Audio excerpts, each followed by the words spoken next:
को छोड़कर शहर पहुंचते हैं, उनको वहां आवास की बेहतर सुविधाएं प्राप्त हो, इसके लिए भी मैं बेनती करूंगा कि ਆਪਾਂ किसानी मुद्दे ਦੇ ਉੱਤੇ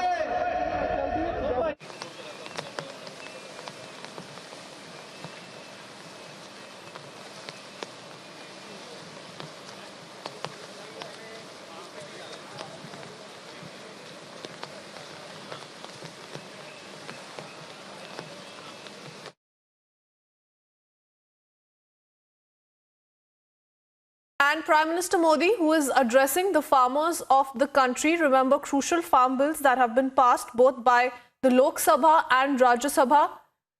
Several protests. इसी ध्येय के साथ SC, ST, schedule caste, schedule tribe, उन वर्ग के साथियों के लिए भी जो आरक्षण का प्रावधान है, उसको हमारी सरकार ने पार्लियामेंट में अगले 10 वर्ष के लिए बढ़ाया दिया गया है।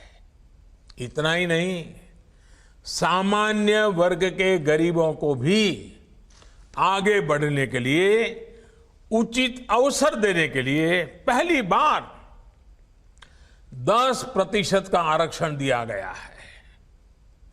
इन सुविधाओं का बहुत बड़ा लाभ समाज के एक बड़े हिस्से को मिल रहा है। साथियों, गरीब हो, किसान हो, श्रमिक हो, महिलाएं हो, ये सभी आत्मनिर्भर भारत के मजबूत स्तंभ हैं। इसलिए इनका आत्मसम्मान और इनका आत्मगौरव ही आत्मनिर्भर भारत की प्राण शक्ति है, भारत की प्रेरणा है। इनको सशक्त करते ही भारत की प्रगति संभव है। भाजपा की हर सरकार, चाहे वो केंद्र में हो या राज्य में, वो यही प्रयास कर रही हैं कि समाज के सभी को सही अवसर मिले, कोई खुद को छूटा हुआ महसूस न करें। साथियों, हमारा वैचारिक तंत्र और राजनीतिक मंत्र साफ है, गोलमोल नहीं है, और हमने उसको जी करके दिखाया है। हम लोगों के लिए राष्ट्र सर्वोपरि, नेशन फर्स्ट, यही हमारा मंत्र है, यही हमारा कर्म है। साथियों, हमारे सारे लक्ष्य इसी एक मंत्र में समाहित है। भारतीय जनता पार्टी के प्रत्येक कार्यकर्ता को 21वीं सदी की राजनीति में अपनी ये पहचान और सशक्त करनी है।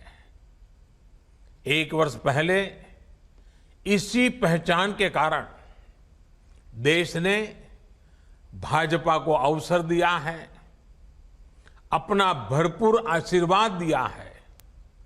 मुझे खुशी है कि बहुत ही कम समय के भीतर हमने दशकों से चले आ रहे मामलों को निपटाया है, अनेक बड़े वायदों को पूरा किया है।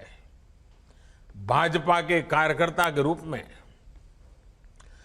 जिस संकल्प पत्र को लेकर आप घर घर, द्वार द्वार गए थे, आज जब आप उसको देखेंगे तो आप पाएंगे कि कितनी तेजी से काम किया जा रहा है।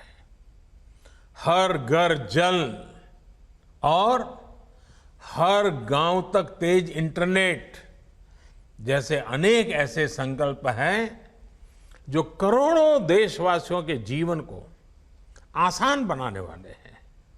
इसमें आर्टिकल 370, अयोध्या में भव्य राम मंदिर का निर्माण जैसे वो वादे भी शामिल हैं जिसको दशकों की हमारी तपस्या का भी आधार रहे हैं, दे रहे हैं।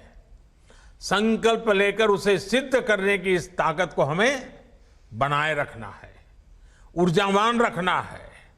साथियों, बदलते हुए समय में है, बहुत कुछ तेजी से बदल रहा है। भाजपा के कार्यकर्ता ने इस दौर में जिस तरह की फ्लेक्सिबिलिटी और एडॉप्टेबिलिटी दिखाई है, वो भी प्रशंसनीय है। कोरोना काल में भी हमने ये कर दिखाया है। देश के सामान्य मानवी को जब हमारी बहुत ज्यादा जरूरत थी, तब हमने अपने राष्ट्रव्यापी नेटवर्क की ताकत हमारे देश के लोगों की सेवा में लगा दी। शहर हो या गांव, हर जगह भाजपा कार्यकर्ता ने लोगों की मदद की और आज भी कर रहे हैं। बदलती परिस्थितियों में भारतीय जनता पार्टी ने अपने जनसंपर्क को टेक्नोलॉजी आधारित भी बनाने का भरपूर सफल प्रयास किया है। और मैं भाजपा के अध्यक्ष श्रीमान नड्डा जी और उनकी पूरी टीम को भी इस ट्रांसफॉर्मेशन के लिए बहुत बहुत बधाई देता हूं। साथियों, समाज की सेवा में सक्रियता दिखाने के साथ साथ दल के रूप में, कार्यकर्ता के रूप में हमें एक और बात का विशेष ध्यान रखना है। हमारी बातें, हमारे विचार, हमारा आचरण 21वीं सदी के भारत की आकांक्षाओं और अपेक्षाओं के अनुरूप ही होने चाहिए। हमारे आदर्श, हमारी परंपरा, हमारी प्रेरणा जितनी प्राचीन है, उतनी ही नवीन भी होनी चाहिए। हम भले ही दुनिया के सबसे बड़े राजनीतिक दल हो, लेकिन हमारी पहुंच भारत के छोटे से छोटे गांव तक, छोटी से छोटी गली तक, गरीब से गरीब के घर तक होनी चाहिए। राष्ट्रहित में जो योजनाएं बनाई गई हैं, उन्हें लोगों तक तो पहुंचाना ही है। हमें अपने सामाजिक दायित्वों को भी सजगता से निभाना है। अगर कोरोना के इस कालखंड की ही बात करें तो 2 गज की दूरी, मास्क, हाथ की साफ सफाई, इन सभी के लिए जागरूकता फैलाना निरंतर जरूरी है। हमें खुद भी इन नियमों का सख्ती से पालन करना है और दूसरे लोगों को भी इसके लिए प्रोत्साहित करना है। साथियों, आज देश वोकल फॉर लोकल के मंत्र के साथ आगे बढ़ रहा है, लेकिन ये सिर्फ बातों से ही संभव नहीं होगा। भाजपा के प्रत्येक कार्यकर्ता को भी स्थानीय उत्पादों को प्राथमिकता देनी है। जब करोड़ों भाजपा का कार्यकर्ता लोकल को अपने जीवन का हिस्सा बनाएंगे, तो निश्चित रूप से इस आंदोलन को बहुत बड़ी ताकत मिलेगी। मुझे विश्वास है कि हम सभी अपने अपने क्षेत्र में, अपने अपने बूथ में इसका नेतृत्व करेंगे, उदाहरण बनकर परिवर्तन का माध्यम बनेंगे। देश के नवनिर्माण के इस मिशन में शिक्षा का भी बहुत बड़ा स्थान है। मैं भारतीय जनता पार्टी के कार्यकर्ताओं से आग्रह करूंगा कि हर इकाई 5 दिन 7 दिन का एक विशेष सत्र तय करें। जो विद्वान लोग हैं उनको बुलाएं और हमारी जो राष्ट्रीय शिक्षा नीति आई है, नेशनल एजुकेशन पॉलिसी जो आई है, वाकई उसको बारीकी से अध्ययन करने की जरूरत है।